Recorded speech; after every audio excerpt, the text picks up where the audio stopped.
For the past few weeks, I have re-examined the timeline where the first and second films exist within the same continuity as the games. To keep the story clear, the novels are set aside, allowing newer details to guide us towards Scott Cawthon's vision. What emerges is a version of the timeline where William Afton's motivations have turned into something far darker than before. This is the story of that descent, the dark timeline. Starting from FNAF 4, this part of the timeline has been one of the hardest sections of the series to put into words, not because of a lack of details, but because of too many of them. Every minigame, line of dialogue, and visual cue feels like it's hiding something just beneath the surface, forcing me to look past what's shown and focus on what's implied. Piecing this together has been slow and frustrating, but in that process I think I've uncovered something far more disturbing than I expected. A single, deliberate act by William Afton that reframes what was thought about him, not just as an antagonist, but as the true villain of the entire series. Someone whose actions echo all the way to Ultimate Custom Night, where consequences finally catch up with him.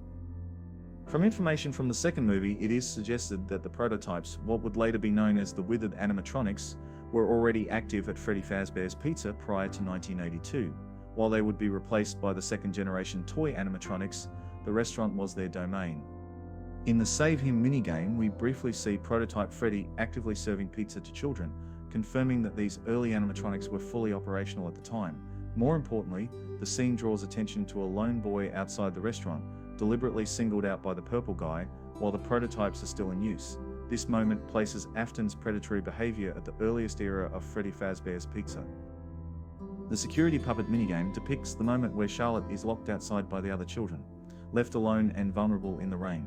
Unlike many interpretations that frame this as her death, the movie's outcome instead suggests that Charlotte was saved. The puppet breaks free, reaches her in time, and fulfills its purpose to protect her. This moment establishes Charlotte as the Marionette's soul partner. From the Fazbear Fright story Lonely Freddy, these units are strongly suggested that human interacting animatronics were not only possible but deliberately used. These machines weren't designed to entertain crowds, they were meant to isolate, observe, and psychologically manipulate individual children, operating on a far more personal level than the other animatronics ever could. When viewed through that lens, Vanessa in the movie begins to resemble something similar, but potentially an animatronic created for a purpose. Her role consistently places her between William and the other children, redirecting attention, discouraging investigation, and maintaining control. If true, this would imply William perfected the use of human-appearing animatronics, shielding him to act unnoticed while keeping potential witnesses distracted. Despite Charlotte's death in 1982, the FNAF 4 minigames suggest that Henry continued to wear the Fredbear costume and run the diner into 1983, maintaining its operation even after the tragedy. This appears to conflict with the novels, which state that Henry closed and abandoned the diner following her death, but both interpretations can technically be true. Henry may have kept the diner open for a short time, either out of obligation, before ultimately shutting it down and walking away. The crying child's ability to walk home from the diner implies that his house was located nearby, strongly suggesting it was the Aftons' home. This short walking distance places the diner within the same neighborhood, making New Harmony in Utah the likely setting for these events. The proximity reinforces how closely the tragedy of the diner and the Afton family's personal life were intertwined each day. The children's bedrooms are littered with merchandise tied directly to Freddy Fazbear's Pizzeria as a growing franchise. Plushies and toys of Freddy, Bonnie, and even Mangle, in its sister location form, appear scattered across the floors. This shows how deeply the brand had already embedded itself into everyday life, even within the Afton household. Outside, beneath the playground, we see a different set of merchandise entirely: the toy animatronic designs associated with the Freddy Fazbear Pizza location. This shows that Freddy Fazbear Pizza, Freddy Fazbear Pizzeria, and the Circus Baby Pizza World, alongside of Fredbear's family diner, was in operation around that 1983 year. Elizabeth was likely scooped prior to 1982. In the aftermath, Vanessa may have been built and implemented as part of William's contingency, designed to divert attention, manage appearances, and keep other children away from his actions. Meanwhile, Elizabeth remained contained within the Circus Baby animatronic, hidden away in storage for years. It isn't until 1987, when Circus Baby's entertainment and rental begins operating, that these animatronics are finally released back into the world. Vanessa's shown to be well liked and popular among the other children, easily blending to social groups and earning their trust. This popularity made her a useful distraction, helping keep attention away from William's actions and reducing suspicion, as most observers were focused on Vanessa, rather than noticing what was happening in the background. In the fourth game, the daytime minigames depict the crying child, the younger son of William Afton, being relentlessly bullied by his older brother Michael and his friends. Michael repeatedly torments him using a foxy mask, exploiting the crying child's fear of the animatronics and leaving him isolated and scared. This sustained bullying ultimately escalates into a cruel prank on his birthday, where Michael forces him toward Fredbear as a joke. The consequences are catastrophic, as the prank goes too far and results in the bite of 83, leaving the crying child critically injured. This marks a tragedy that reshapes the Afton family and the series' narrative. The Fredbear plush serves as a companion to the crying child, acting as a source of comfort and guidance amid his fear. Its dialogue is gentle and protective, expressing a tone of parental concern rather than manipulation, reinforcing the idea that the plush represents someone who genuinely cares for him. Lines such as "tomorrow is another day" convey reassurance and optimism, encouraging the child to hold on to hope despite his suffering. This has led me to the interpretation that the voice speaking through the Fredbear plush is most likely the boy's mother, a maternal presence watching over and emotionally supporting him when no one else does. The bite of 83 was set in motion by Michael Afton and his teenage friends, whose reckless prank pushed the crying child into Fredbear's mouth with consequences. The week before also implies the presence of an adult man at the party who should have intervened. This person, Henry, despite being in a position of responsibility, failed to do enough to prevent the catastrophe. In the aftermath, both Henry and Michael are left emotionally broken, but they cope with their guilt in different ways, Michael through self-punishment and atonement, and Henry through withdrawal, remorse, and a quiet determination to set things right. The quote, "Some things are best left forgotten," is likely meant as a riddle rather than a literal statement, with the implied answer being memories. Within the context of trauma and recovery, it suggests that not all memories are meant to be confronted immediately, especially those tied to pain and loss. Instead, some memories are best set aside for the time being, allowing space for healing before they are revisited or understood. FNAF World is framed as a safe sanctuary, a hidden world that exists beneath the surface of reality. Rather than being a physical location, it is often interpreted as an inner space, a protected layer beneath the surface world where harm cannot easily reach. This setting aligns with the idea of the subconscious or a dream world, where memories, emotions, and thoughts can exist in an abstract form. In this sense, FNAF World represents a refuge, a place where the mind shelters itself while processing trauma and unfinished memories. The lines "that's why I am here" and "I will put you back together" emphasize a presence of support and protection, and the idea that the speaker exists specifically to help the child survive. The added context of "but I won't let the same happen to you" suggests that this guiding spirit has already faced death and have lost themselves, giving them personal insight. Their actions are driven by experience, positioning them as a guardian, determined to prevent the child from suffering the same fate they once had. The repeated emphasis that the clocks are important suggests they function as triggers, marking moments when the child is meant to wake up or transition between states of awareness. This raises the possibility that the crying child is not fully conscious in a physical sense, but instead as a fragmented consciousness following the trauma of the bite. In this context, the voice speaking through Fredbear appears to be guidance with the ability to activate these wake-up points, using the clocks as anchors to pull the child towards recovery. The bite of 87 stands as the final incident that ensured the closure of the Freddy's restaurants. While Charlotte and the Marionette's growing influence over the animatronics is still the likely trigger, the prototype, Foxy, later seen in his withered form, emerges as the most probable direct cause. In the second movie, Foxy is shown to have a corrupted criminal database and faulty identification software, leaving him unable to distinguish between genuine threats and innocent people. He is effectively out of order. In this state, Foxy would misidentify Jeremy as a target, and Charlotte could push Foxy into action. Phone Guy's dialogue that he's not sure the Freddy head trick will work on Foxy was long interpreted as meaning Foxy wasn't fooled as easily as the other animatronics. However, later context reframes this line entirely. Foxy's issue wasn't heightened awareness, but a flaw in identification.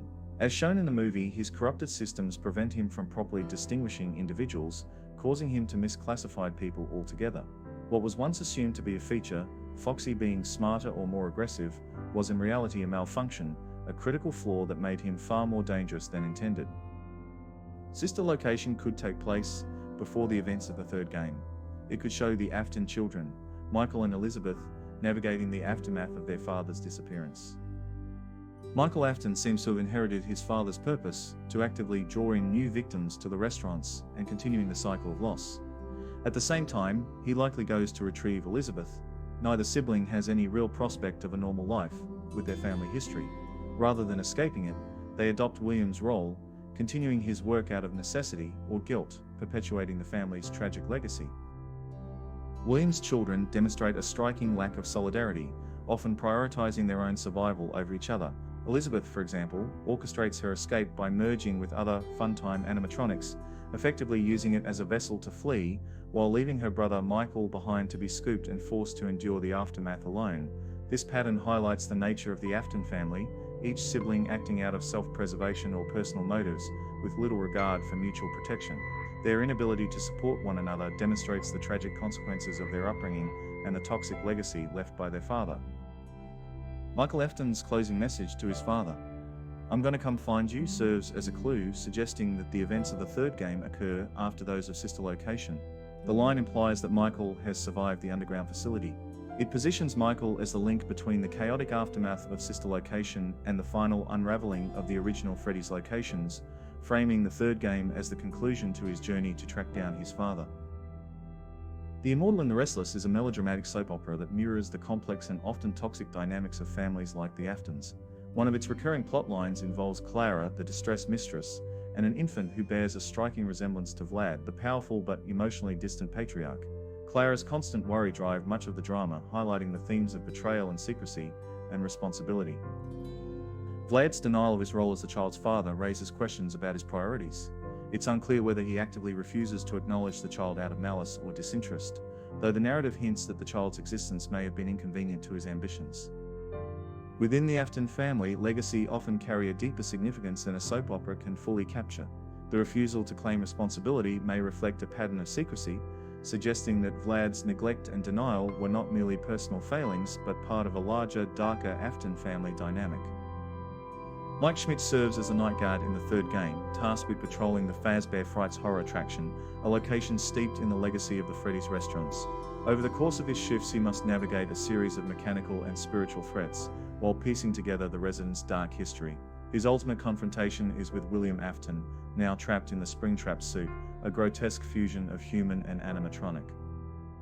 The security logbook tied to the Fazbear Frights location is most likely owned by Mike Schmidt rather than being owned by Michael Afton.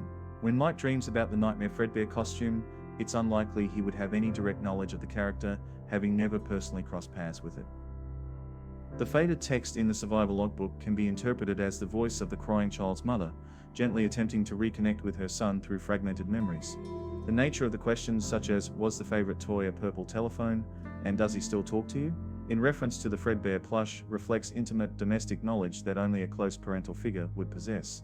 Statements like "the party was for you" directly tie back to the crying child's birthday and the events leading up to the bite.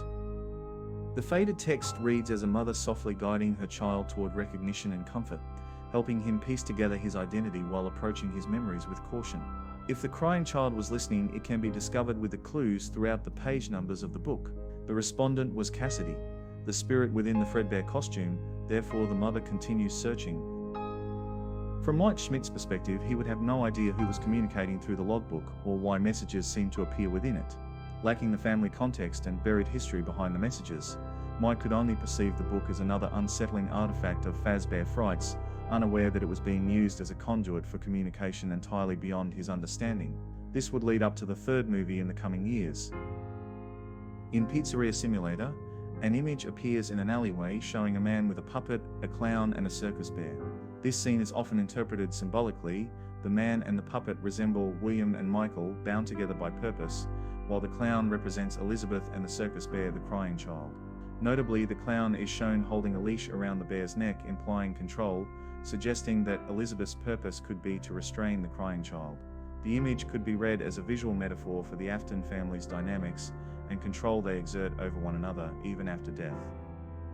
In Curse of Dreadbear, lines from Jacko Chica and Mangle deepen the lore by referencing the one you should not have killed.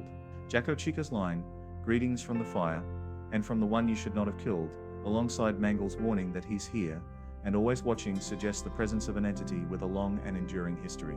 Interpreted through this lens, these quotes point not to a recent victim but to the crying child, someone whose death was not an intentional murder, yet whose loss was the foundational sin.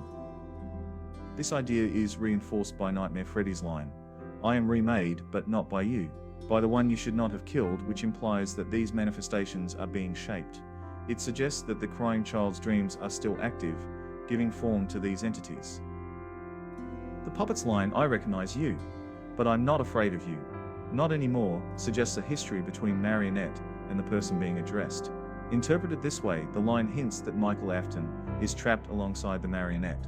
The puppet therefore no longer sees Michael as a threat, but as another damaged figure caught in the fire. But this is not the end of the story.